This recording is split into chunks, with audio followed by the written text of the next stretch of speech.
Hull speed. Hull speed, or displacement speed, is the speed at which the wavelength of a vessel's bow wave is equal to the waterline length of the vessel.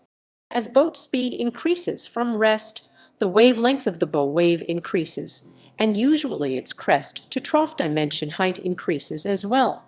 When hull speed is exceeded, a vessel in displacement mode will appear to be climbing up the back of its bow wave.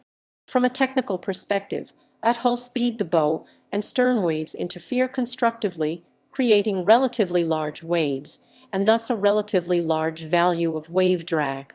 Ship drag for a displacement hull increases smoothly with speed as hull speed is approached and exceeded, often with no noticeable inflection at hull speed.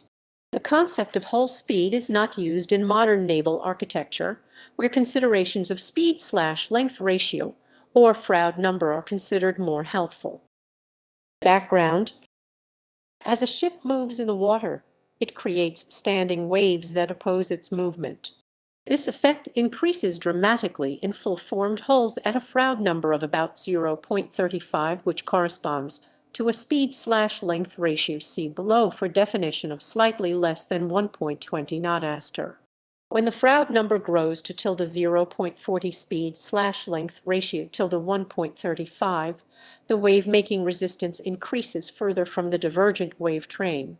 This trend of increase in wave-making resistance continues up to a Froude number of -0.45 speed/length ratio (1.50) and peaks at a Froude number of -0.50 speed/length ratio (1.70).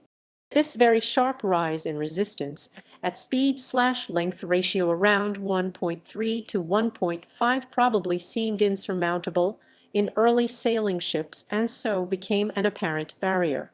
This led to the concept of hull speed. Empirical calculation and speed/length ratio. First principles calculation. Hull design implications.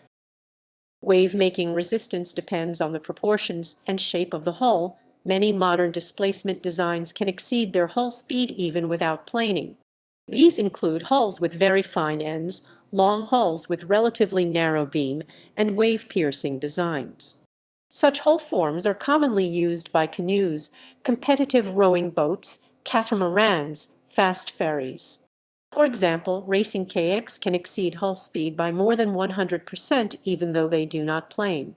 Heavy boats with hulls designed for planing generally cannot exceed hull speed without planing. Ultra-light displacement boats are designed to plane and thereby circumvent the limitations of hull speed. Semi-displacement hulls are usually intermediate between these two extremes.